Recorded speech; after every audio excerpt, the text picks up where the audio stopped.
చెప్తున్నాడు 8 లక్షల కోట్ల అప్పు అయిపోయింది.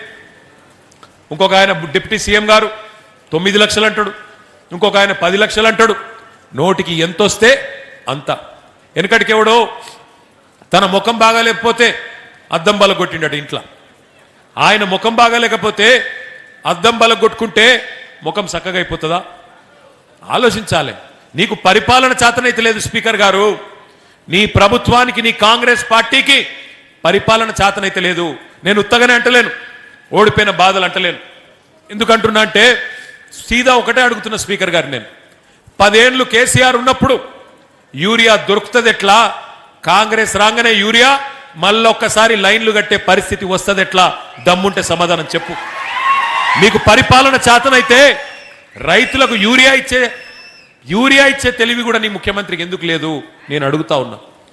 ఒక యూరియానే కాదు, కేసీఆర్ ఉన్నప్పుడు కరెంటు చక్కగా వస్తుంది, ఇవాళ కరెంటు చక్కగా రాదు. కేసీఆర్ ఉన్నప్పుడు మంచినీళ్ళు చక్కగా వస్తాయి, ఇవాళ మంచినీళ్ళు కూడా ఇచ్చే తెలివి లేదు. కేసీఆర్ ఉన్నప్పుడు టైంకు రైతు బంధు పడుతుంది, ఇవాళ రేవంత్ రెడ్డి వచ్చినాక రైతు బంధు కూడా దిక్కు లేదు. ఆ రోజు ఏమన్నారు, ఎన్నెన్ని డైలాగులు కొట్టిన రైతులకు ఒక్కసారి యాద్ చేసుకోండి. మర్చిపోతే మీకు చూపెడదామని తెచ్చిన వీడియోలు ఒక్కసారి ఆ వీడియోలు చూపెట్టమ్మా. జరగండి, స్క్రీన్ కట్టడం జరగండి.